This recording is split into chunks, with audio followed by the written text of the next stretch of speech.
So Lamar Odom, we found out, and we broke the story on the website today, Lamar Odom is living in Calabasas. The reason this is particularly significant is we found out who signed the lease for him in this house that he's renting. It's where he's living, and it's who's footing the bill. He is living a stone's throw from his estranged wife, Khloe Kardashian, and she actually signed the lease for him to move into the area. Now, Harvey, that part makes sense to me, but there is a lot of weird things here. Number one, the Kardashians are the ones that put out when Lamar left Cedars-Sinai Hospital that he went to a facility, rehab facility to live until he's better. We know that Lamar had 12 strokes and cognitively he's got some issues. Apparently physically he's okay, he's walking and able to do, stuff physically, but I think it's understandable that anywhere he goes, Khloe is signing the documents.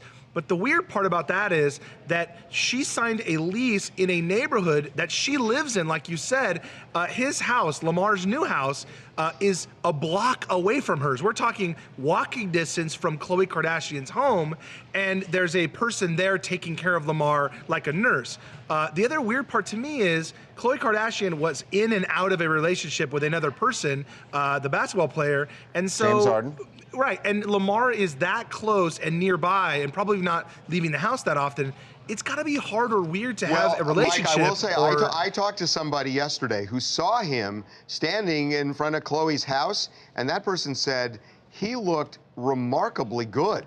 That they were all shocked because they've been reading about, Lamar and the struggles he's had, and they said, he looked really good. Well, and see, I'm really happy to hear that, and I hope that Lamar comes full circle and gets out of all of it sooner than later. But you do see the issue, right? That Lamar Odom standing in her driveway, Khloe Kardashian, if she has a boyfriend or even if she's just single, the fact that Lamar is going to be around all of the time seems weird to me. It's pretty noble of Khloe to really kind of hang in there with him because he doesn't really have anybody. No, I agree. It's noble of Khloe, but I think what Mike's point is that's got to be really difficult for Lamar. Yeah, but that's if you lead conventional lives. They're people different strokes, right? But what's the difference, Harvey, though, of having him 5 minutes away, either in a facility or even in his own home? Well, facility makes a huge difference. Well, Mike. but even in a home that was leased 5 minutes away. It just matters. It's more. Walking distance changes it completely. You know the convenience issue that if somebody's out of sight, they're out of mind,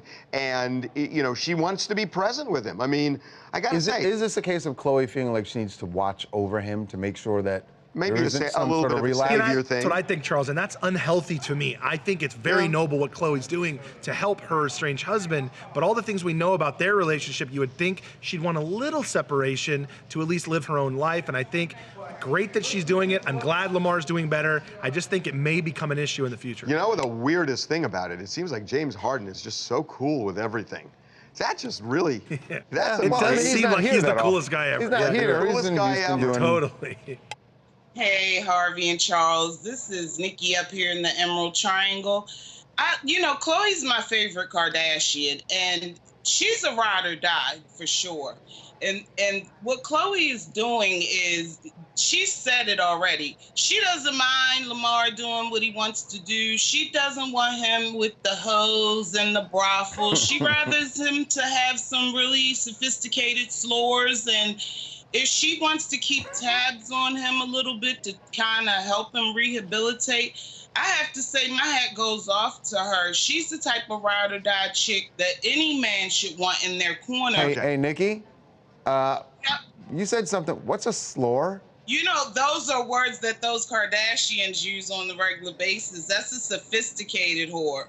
Oh, okay. I've learned a little something. Okay, help me. I got two things. What's the Emerald Triangle? Seattle. Oh, well, I'm up here in Humboldt County, California. That's where all the weeds grow, Harvey. Wrong guy. Emerald Triangle. That emerald. That's where all the weeds grow. That emerald. All the good green. Green, yeah, I know where it is. Okay, and then I got a final thing, Nikki, and you got to do it fast. You've only got 15 seconds because we got to move on, okay? Okay. Why is it noble to be a ride or die chick? At a point, don't you become a sucker? She's not being a sucker because she's still living her life. And she's a ride or die. That shows loyalty. Every man wants a loyal woman in his back pocket. And if he doesn't, he's stupid. So Harding is the smartest one here. Okay. All right. I agree with her. And Thank that you, was Nikki. 15 seconds. That good. was all very educational.